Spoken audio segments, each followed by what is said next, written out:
Premium మేమే చెల్లిస్తూ రైతులకు ఎట్టకేలకు ఉచిత పంటలకు సంబంధించి పంటలకు ప్రభుత్వమే బీమా ప్రీమియం చెల్లిస్తుందని మంత్రి సీతక్క వెల్లడించారు. రైతన్నలకు కాంగ్రెస్ ప్రభుత్వం అండగా ఉంటుందని ఆమె ప్రకటనలో పేర్కొన్నారు.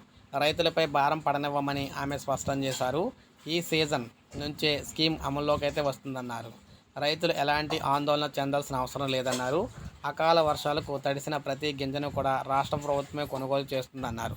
కొనుగోలు వేగవంతం చేయాలని అన్ని జిల్లా కలెక్టర్లు, వ్యవసాయ శాఖ అధికారులకు ఆదేశాలు ఇచ్చామని ఆమె పేర్కొన్నారు.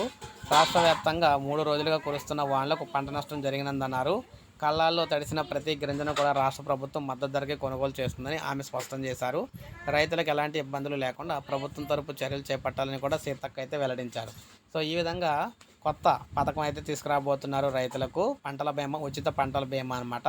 ఈ ఉచిత పంటల బీమా పథకానికి సంబంధించి డబ్బులు ప్రభుత్వమే చెల్లిస్తుంది. సో రైతు ఎవరో కూడా రూపాయి చెల్లించే పని అయితే లేదు. కష్టకాలంలో ఈ పంట బీమాకు సంబంధించిన డబ్బులు అయితే రైతులకు అయితే విడుదలవుతాయి అన్నమాట. సో ఈ పథకం మీకు నచ్చినట్లయితే ఒక లైక్ చేయండి, సబ్స్క్రైబ్ చేసుకోవద్దు, మన ఛానల్ సబ్స్క్రైబ్ చేసుకొని ఫాలో అవుతారు.